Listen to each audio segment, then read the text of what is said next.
In order to get to the river to fish, they would first need to trudge through this giant swamp. But if they had a boat, they would easily be able to float down the creek to the river. I am building a boat. The idea is to create a frame with sticks and then attach our tarp so the whole thing can float. Not feeling super confident in the boat build. If we can get down to fish without having to tromp through a whole swamp, it's worth the risk. Time for the first sea trial of my beautiful ship. Here he goes. Chris! Da, da, da, da, da.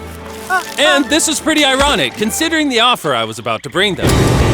It's day 50. Let's see how they're doing.